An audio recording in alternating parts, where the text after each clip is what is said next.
On ne devait pas parler de Victor Wembanyama pour parler des Français de la Conférence Ouest, ce qu'on avait fait la semaine dernière est plutôt bien, mais bon, on a quand même un peu de recul maintenant, on l'a vu jouer notamment en pré-saison, ça se passe plutôt bien pour Victor. Moi, je voudrais qu'on fasse un petit tour de table rapide sur ce qu'on a pu voir de Victor. Est-ce que vous êtes convaincus et est-ce que vous savez maintenant identifier un peu le rôle que Greg Popovich pourrait lui donner en NBA qui se lance? Le rôle, c'est passe la balle à Will. Ceux qui connaissent le okay. de Ben. Passe la balle à Will et puis hop. Franchement, l'interrogation, j'aimerais dire, elle restera toujours la même. Ça va être de savoir est-ce que son corps va pouvoir tenir le rythme de la NBA. Mais dans les mains, c'est exceptionnel. Ce qu'il nous montre, enfin, en tout cas, le mec qui dit l'inverse, je pense qu'il soit il est aveugle, soit il est mauvaise foi. Ah ouais. Maintenant, il faudra voir une fois de plus, est-ce que sur 82 matchs, sur plusieurs saisons, face à des mecs qui ont bousculé, pour l'instant on n'a qu'en pré-saison, il a joué 4 matchs, 5 matchs, il a joué 2 matchs de Summer League et 2-3 matchs de pré-saison. Ouais. C'est pas encore la NBA tout ça, dans le sens physique du terme. Impact, ok. Maintenant, je pense quand même qu'ils vont être prudents avec lui, ils vont faire attention, il va certainement jouer la moitié des matchs ou les 2 tiers. C'est annoncé tous les 7 matchs. Voilà, 7 matchs. Après 7 matchs, repos. Ce qui est sûr, c'est que le talent dans les mains, il est lunaire.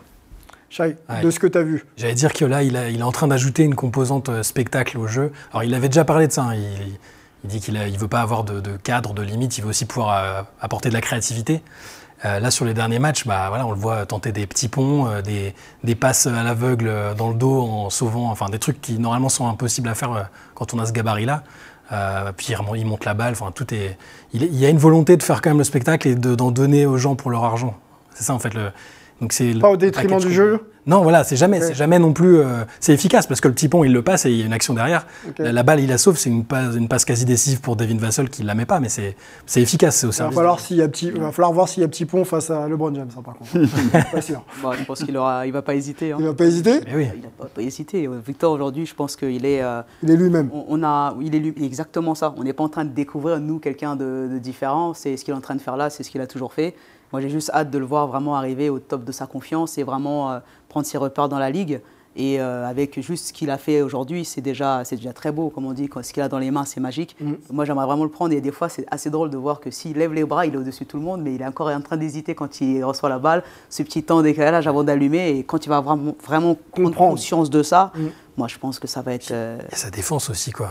Il y a des séquences, pareil, c'est surréaliste parce qu'il a un temps de retard, il a 1m50 de retard, il tend le bras et il fait une interception. Enfin, c'est des scènes, c'est aussi du highlight permanent, quoi. On va être surpris. Je pense qu'il peut tenir aussi sur les duels 1 contre 1. Enfin, il va falloir... on l'a vu, hein, quand il a fait le petit pont derrière, tu as bien sûr que ça ne plaît pas. Donc, tu as un joueur qui est venu essayer de le charger un petit peu physiquement. J'ai regardé encore moins 10 fois cette action. Il prend vraiment un coup d'épaule. Hein. Il est resté solide aussi, hein. J'ai dit, c'est pas mal. Allez, les autres Français de NBA, on va les citer. Hein. Quand on dit les autres, Nicolas Batum, Rudy Gobert, Ousmane Dieng, Victor Wembanyama, on vient d'en parler, Olivier Sarr, Moussa Diabaté, Ryan Rupert, Sidi Sissoko. Commençons peut-être par les plus anciens, Nico Batum et Rudy Gobert. On se fait un pêle-mêle ensemble. Quelle saison attendre de ces deux vétérans maintenant? Rudy Gobert, peut-être pour commencer, c'était un peu difficile son adaptation à Utah. Une saison là pour confirmer, vraiment? Moi, en fait, je pense que le challenge le plus important pour Rudy là, c'est il souffre un peu d'un manque en tout cas de son point de vue, de considération et de respect, même en France. Et aux États-Unis, c'est décuplé parce qu'il y a une image particulière. Et je pense que s'il arrive collectivement à faire de Minnesota une des meilleures défenses de la ligue, à faire en sorte qu'ils aillent en play-off, je pense qu'il regagnera ce respect-là qu'il a l'air quand même de réclamer. Moi, personnellement, c'est ce que j'attends de lui, c'est de le retrouver dominant en défense. C'est un one-man defense, quoi. À Utah, il cachait les défauts des autres, il est ultra compétitif. Donc, je ne m'attends pas à des stats en particulier. Il y aura du double-double, des contres. Il sera dans la discussion des meilleurs défenseurs de l'année. Peut-être une meilleure association aussi avec Towns, quand même. Ça c'est toujours l'intrigue, l'énigme, on ne sait pas. Avec Towns, puis Edwards qui va essayer aussi de prendre le contrôle de l'équipe, c'est l'année. C'est une année, ça va pas être simple pour Rudy encore. J'ai l'impression, Nicolas Batum avec François. Nico, 16e saison NBA. Et peut-être dernière. C'est sûrement la dernière, je pense. Ouais. Enfin, j'en sais rien, je sais pas, j'ai pas d'infos par rapport à ça, mais C'est un vétéran, c'est le glue guy, c'est le gars justement qui est devenu un role player à 100%, qui va faire ce qu'on lui demande, qui va mettre ses shoots ouverts dans le corner et qui va défendre sur les stars adverses. Dans une équipe, point d'interrogation, j'arrive pas à comprendre cette équipe depuis quelques temps. Ouais. En vue de, je pense que j'ai envie de dire, c'est un tour d'honneur avant les JO à Paris. Ah. Pour lui, je ne m'attends pas à grand chose d'un point de vue stat. Je m'attends. Tu sens qu'il s'impliquera quand même dans la saison des Clippers? Il le fait avec toujours. Des ambitions de victoire. Je pense que c'est un mec d'équipe qui a envie de s'impliquer dans tout projet dans lequel il passe. Okay. Je pense. Okay. Maintenant, les Clippers, je pense qu'il y a le mal est plus profond. On a parlé de Kawhi Leonard, l'énigme depuis 2-3 ans, ses blessures, ses machins. La situation avec Paul George, je ne suis pas sûr que ça passe vraiment bien. Alors, Russell Westbrook, il est en train de renaître là-bas, tant mieux. Je pense que Ty Lue, ce n'est pas un mauvais coach. Mais je ne sais pas s'ils savent où est-ce qu'ils vont. Okay. Et surtout, comment gérer mener cette barque. Et dans la conférence Ouest, c'est quand même une conférence c'est le Far West, hein, ça va être très très dense, donc il vaut mieux savoir où tu vas. Quoi. Donc pour terminer sur Nico, ouais, je m'attends vraiment à pas grand-chose. Il est en fin de carrière, il va faire une saison, je pense qu'il va tout donner, il va donner ce qu'il a donné. Et puis il va préparer sa sortie JO à l'été prochain. Ok. Ryan Rupert, Olivier Sarr, Moussa Diabaté, Sidi Sissoko, dites-moi. Alors, Ryan Rupert, il s'est retrouvé dans les highlights, mais du mauvais côté, malheureusement. Quelques images. Ouais. Voilà, Bradley Beal l'a un peu fait un welcome to NBA un peu difficile. Donc, mais bon, lui, a priori, il n'ira pas en G-League, mais bon, il a 19 ans, c'est encore jeune. Il va avoir le temps de progresser dans cette équipe très jeune, très inexpérimentée, qui risque de finir à la dernière place, même si, bon, Scoot Anderson, on va voir ce que ça donne. Ouais. Il y a aussi DeAndre Ayton. Par contre, à OKC, les deux Français ont vraiment une carte à jouer, j'ai l'impression. Là. Ousmane Dieng, ils ont été encensés les deux, Ousmane Dieng et Olivier Sarr, par leur coach, voilà, Marc Daigneault. Il dit que Ousmane a beaucoup progressé, donc il a notamment travaillé au tir avec Chip Engeland, hein, qui avait déjà eu Tony Parker et tant d'autres sous ses ordres. Donc c'est plutôt positif. Donc, par contre, celui qui va se retrouver en G-League, c'est Sidi Sissoko. Hein. Greg Popovich l'a déjà dit. Mais il ne prend pas ça comme une punition. Mais lui aussi, 19 ans, il va apprendre. Besoin de travailler, de jouer. De jouer surtout. 30 minutes par match, il ne peut pas jouer avec les Spurs. Donc il va jouer avec les Austin Spurs, je crois que c'est plus les Toros maintenant. Enfin, en tout cas, lui, il va aller en G-League, c'est sûr.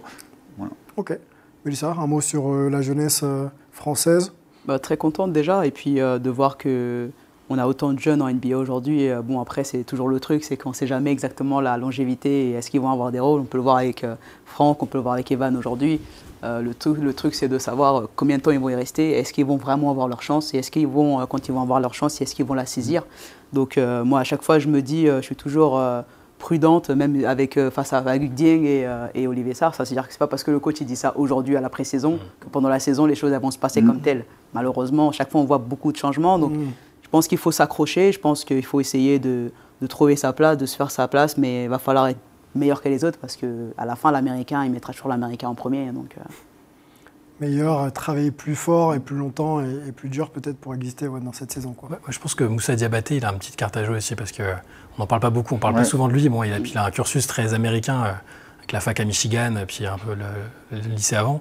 Et il est très apprécié par Ty Lue. Quand il a joué l'année dernière, c'est très énergique, très agressif. Je pense qu'il peut prendre des minutes alors qu'on parle peu de lui. C'est un joueur que personnellement j'aime bien et que je pense qu'il aura quelques opportunités. Bon, à suivre, Moussa Diabaté. C'est vrai qu'on en parle peu du côté des Clippers. Deuxième saison pour lui. Donc il sera mentoré par Nicolas Batum. On en a fini des Français. C'est plaisir quand même, désolé. Oui, Koulibaly, je ne sais pas, mais c'est juste fantastique de le voir aussi aimé. De sa franchise, de vraiment, on lui laisse l'opportunité d'être sur le terrain, de faire des erreurs, de prendre ses responsabilités.